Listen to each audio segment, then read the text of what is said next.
Hey everybody, welcome back to another Papa Tkyosam Japan Reacts video. Konnichiwa, ohisashiburi desu.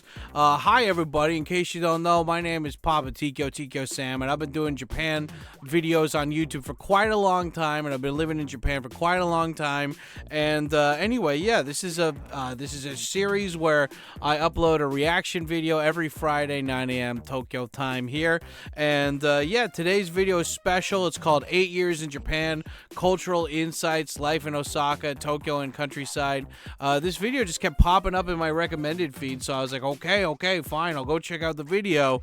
And I already tried filming this 3 times, and, you know, it sucks when your computer is, whatever happened to being able to just tell programs, only update when I say manually to update. And, like, you'll just be fucking in the middle of a video, and then all of a sudden all your memory's getting taken up, and it's like, god damn it. But anyway, yeah. So this video is just interviewing some American dude and his thoughts about living in Japan after a while. And yeah, guys, do me a favor. If you like this video, make sure to tell me by letting me know in the comments section that you want to see more videos. And even better, if there's a video that you want me to react to, put it into the comment section, the title name, and maybe I'll check it out later. And yeah, guys, also don't forget we have a playlist of these after these videos, and you can go check them out. I'm gonna pin that as the top comment. And anyway, let's get into the video, shall we? Hopefully it won't fucking pause and break this time. Let's get into it. I can't understand why sexless marriage is such a big thing in Japan. What's your name? I'm Manny. Sexless marriage. Yeah. Where are you from? From Connecticut in the United States. And how long have you been in Japan? For almost 8 years. 8 years. So a long time, yeah. After I graduated college. Hell yeah. Okay. What brought you to Japan? Just curiosity, sort of. I studied a little bit of Japanese in college, just for fun, and I wanted to learn more, I guess. What got you started with Japanese at all? It's a long story, but there's a lot of Japanese people in my hometown, actually, and my local library had a bunch of Japanese books and manga too. So when I was a kid, I used to go to the library and look at the Japanese books, and I was just like, wow, this language looks crazy. It's, you got the katakana, the hiragana, the kanji. It's reading manga, I guess, Oh. That was how my first introduction to Japanese culture. What's the biggest culture shock for you? The biggest culture shock. I love the One thing I Takashi noticed from right Japan away microphone. was people don't really like touch each other. Nobody in touches each Japan. other. Like couples don't really hold hands. You'll like see 2 people They need who more are touching. like, meeting maybe for the first time in a long time on like a train platform, and they'll run up to each other and stop and just be like, "Hisashiburi," they don't really like hug. Like American friends, we like to hug, do this kind of thing. But Japanese people don't really do that, even if you're, really close friends. So that was hard to get used to a little bit. In Japanese. Yeah. Okay. Don't fucking break on me, computer. God damn it. 100% of this being okay. I gotta reset the computer after this shit. What the fuck? The one thing is though, I don't know if he's gonna chime in on this later in the video, but yeah, Japanese people, you don't shake hands, you don't do the hug thing, but my rule of thumb is that if it's somebody my age or younger, or like whatever, like if they're like female or something, like you give them a hug, but if it's like an older guy, unless he hugs you first, you don't hug him, like that's my rule of thumb. But yeah, I mean, like people are saying like, oh, it's Japan, you don't break that barrier, and it's like, well, if it's like a formal business setting, then yeah, of course. But like one of the reasons why Japanese people sometimes like making fun of foreigners is because they don't have to follow those like harshly embedded Japanese rules, and you can go up and give people a nice big huggy hug. So just keep that in mind, guys. Anyway, let's get back to the video. Is it called joge kanke? Joge And that's sort of yeah. like being respectful to people who are older than you. I was just And, getting like into you're, that. Okay. for example, like 2 years older than me. We speak English. We don't really like feel like there's a sort of gap between us. But I guess if like we were speaking Japanese, like I would speak, a little more polite to you. You'd use tamego to me. That was a little bit like hard to get used to, and like switching back and forth between tamego and teinego. That's still I'm really bad at it. Like, sort of kirikae. Yeah, it's hard, right? I think for Japanese people too, it's kind of a hard thing to be able to use. It's hard because it creates distance between people. Exactly. I have some friends who like maybe my Japanese is better than their English, but sometimes it's just like more comfortable to speak English with them because we don't really feel that like distance between us. They might be like older than Okay. me, you know. Yeah. So it's comfortable to use English sometimes. What are the not to dos in Japan? When you go to an izakaya with your friends and you get some karage, Japanese fried chicken, it comes with like a lemon slice. And you should always ask, it's a polite thing in Japan, Yep. everybody always does this, if you can put the lemon on the karage, right? Yep. You don't yep, just take the lemon and put it on the karage. You Yep. should ask everybody. Kakitei? Because you share. Yeah, right. I don't know, it's something I noticed in Japan, they always ask if they can put the lemon on something, you know?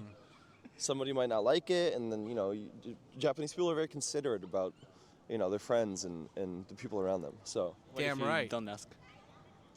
nobody's gonna say anything. Japanese people never tell you when you're doing something wrong. Uh-huh. You just have to slowly figure out. I think that living in another country, Yeah, God, this guy is so fucking based, dude. He just gets it, man. Oh, God, did the video cut out again? Oh, no, did the video forget cut who out? said it, but somebody said Here, wait, let's try to, like, make this... Let's try to, like... Okay, what's going on that, here? Hold on. he was Fucking, the video. Anyway, I think, he's 100% right on this stuff, though, guys. Like, he knows what the fuck he's talking about, you know? Because it's like... You gotta, okay, good. Now I was able to switch it back. You fucking piece of shit computer. Getting angry at the fucking software. No, he's right. Like, that's one thing that I think that, I didn't really consider. Like, America, we're so selfish and shit, and we just do whatever we want, and then we say sorry afterwards. But in Japan, you're always thinking about the other people, and because, like, it's kind of like being at war, kind of like, even if the other person and you don't have the same like values or same views on stuff, you want to know that they got your back. And one of the ways that you can show that you got each other's backs is that you do something even just a little considerate, like, hey, I like my, we just got all this chicken, do you mind if I put lemon on there? It's just like, it's not a little bitch move to do that. I always thought it was a little bitch move when I first moved here, but it's like, nah, man, like, there's nothing wrong with being considerate for the people, especially the people who are like you deal with every day, and like especially the people that want to be in your life, that want to be your friends. And I'm happy that like that part of my Japanese, what do you call it, like bringing up in Japan, like I like that, how I even do that with my foreign friends now, just because it's considerate, And that's a great thing about like Japanese society. Like they teach you how to be considerate and like protect the harmony, protect the wa. Anyway, let's get back into it. Bakush. out. I think that living in another country, I forget who said it, but somebody said that he who has never lived in another country does not know his country. Yeah, that's So right. moving to another country allows you to see yourself and your country in a different light. And I think that that's like a really valuable experience. You get to know yourself better, I feel like, when you start to meet people from around the world. You moved to Japan 8 years ago as an American. What do you notice about your own country? Americans, we like to smile at each other when we walk by each other. And Japanese people don't really do that. They also don't really talk to strangers as well, In America, you might, just chat up the person like waiting in line for the bus, and you kind of just like have those little interactions throughout the day. Like you, for example, today, it's nice when someone comes up to talk to you, It doesn't really happen often in Japan. And I guess Americans, we're pretty like social people, maybe. I guess it can be pretty lonely if you don't, take the time to learn Japanese and kind of like focus on making friends and stuff like that. Especially, coming across the world to a different country, not speaking the language, not really having anybody to show you around or whatever, it can be a pretty lonely experience. Yeah. Especially like me, I moved to the countryside in Japan. That was the first place I lived, was Mie Prefecture, Oh shit. and it was pretty lonely. Yeah, out in the middle of But nowhere, dude. Inaka people are so nice. That was the one thing that sort of saved me. What's the difference between Inaka Japanese people and city Japanese people? They got free time. Inaka Japanese people will actually invite you over to their house. And we used to do like takoyaki parties. I used to go to the sento with my coworkers. And I feel like, yeah, it just, people are, they have a little bit more time. That they move at a slower pace than city people. Yep, that's pretty much it. They're just a little bit more friendly. Okay. So you also they lived got in more free Osaka, time. right? Yeah. That is another thing, guys. That it's like you gotta take in mind that it's like that's one of the reasons why I always tell you guys, if you're gonna move to Japan and you definitely want to be here for more than a couple of years, don't move to Tokyo or Osaka or any of the big first tier cities or the popular ones, because those ones are already catering to foreigners. They have a lot more resources in English. They got a lot more people that want to learn English. And but if you move to the countryside, it's going to be you and a handful of other foreigners out there, and you're really going to be able to see what real Japan is like. I always tell people like Tokyo's like Vatican City. It's not representative of Italy, you know. You got to get out there, and the whole thing is though too is like you got to accept people's kindness when they reach out to you and give you an olive branch too. And it's like this guy said he went to Sento's. Some dudes like probably bitch ass gaijin on Reddit are like, I'm not gonna show my dick to my coworker at a bathhouse. But it's like, dude, you just gotta. It's the Japanese way, man. When you're in the land of the samurai, you do sword play, and I mean like with swords. Now anyway, point is that yeah, man. I mean like it is when you're in the countryside, people are a lot more chill just because they got the time to be chill. And they're you know like they've just got their talent. Like everything's slower. Like I usually like to have like city like live webcam videos playing in the background when I'm working. But recently I've switched it to like countryside style webcams that are like just playing randomly. There's one I'm watching right now in Okutama, Tokyo, in Western Tokyo, and it's just like you hear crickets, you hear birds, you hear the wind blowing. I'm like, okay. This is nice. I mean, I still like my city life, but it's good that you can get both.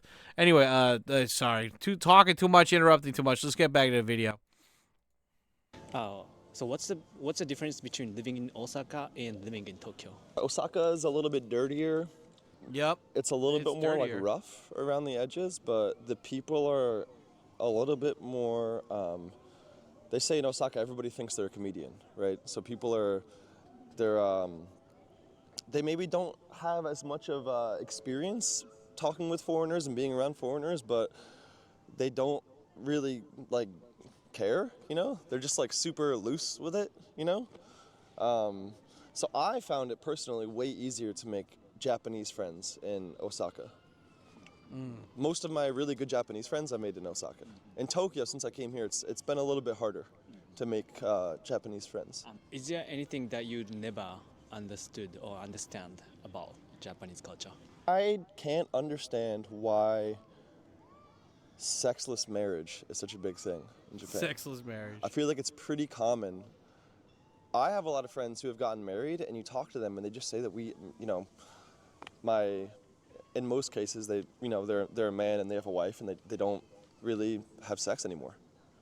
And it seems like something that people almost kind of accept. Like once you get married, you lose that sort of like romantic, sexual dynamic with your partner. And I don't understand why that's such a big like cultural thing. And it's also very common to cheat in Japan, I feel like. Or maybe it's not more common, but I feel like people are, if for example, American friends cheated on their partner, they'd almost be like too ashamed to talk about it. But a lot of Japanese people like really openly with their friends talk about like cheating and stuff like that. Yep. And maybe that's because, America's like, it's a Christian country and there's sort of like different like values when it comes to, I guess, monogamy and things like that. But yeah, I don't know. That's one thing that will always be confusing to me. All right. That I'll never get used to. All right. Sorry for the long answer. No.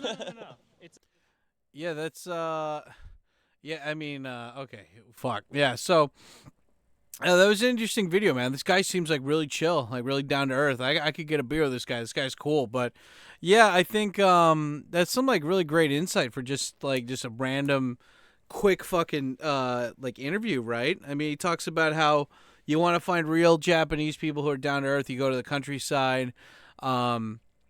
you know, like Japanese people, it doesn't understand why they're so like I've taught like older Japanese guys for a while, and I've worked with Japanese guys, and yeah, some of them just are like, yeah, I cheat on my wife. It's like it's weird. It's like it's a trophy, you know. They see marriage more as, not everybody, but like I think a decent amount of people see marriage as like just like a Xbox achievement. Like, okay, we got that. Now we don't need to play that game anymore. Versus something where it's like they don't think about what kind of marriage they want going into it. You know, they're like, okay, well, they don't really communicate that part. It's like, okay, I want us to, like, for example, like a lot of Japanese women, they sleep with the baby in the bed instead of like sleeping, like having it sleep in a crib or something, right? And yeah, it's just like, you know, I think that women are like, well, hey, he's not hitting me, and he's paying the bills, and he's nice enough. So if he wants to go fuck a hooker every once in a while, so I don't need to fuck him, it's fine. I don't know. It's just, it is like, I think there's a big complacency feeling when it comes to Japanese couples here. But just because it happens with a lot of people doesn't mean it happens like with everyone, right? So you just got to keep that in mind too. And if you want to marry a Japanese woman or date a Japanese woman, you know, like if you're going to get married, I think that would be probably a good thing to talk about beforehand. Be like, are we going to like be one of those sexless marriages? Like, you got to, I think the whole thing is like, if you put in work to it, like if you're like, okay, like let's think of some stuff and sit down and actually, you know, plan this out versus just like going with the flow, I think it'll work out better for a lot more people. But anyway, yeah, this was a great video. Definitely go and check the guy out. I'm going to put a link for the original video in the video description, and the guy's name is Japan Documented. He seems like a nice dude. And yeah, anyway, Japan Documented, if you're watching this video, thanks, man. Thanks for making these really interesting interviews, dude. Like, I like your stuff. Keep it up, man. And yeah, guys, don't forget to go check him out. And like always, if you like the video, smash like button. If you want me to react to other Japan related videos, make sure to put the title in the comment section below. And yeah, check out my other reaction videos. I'll put those as the top comment for today's video. And like always, you guys stay black, and I will see you on the next reaction video. Yeah, buddy. Peace out.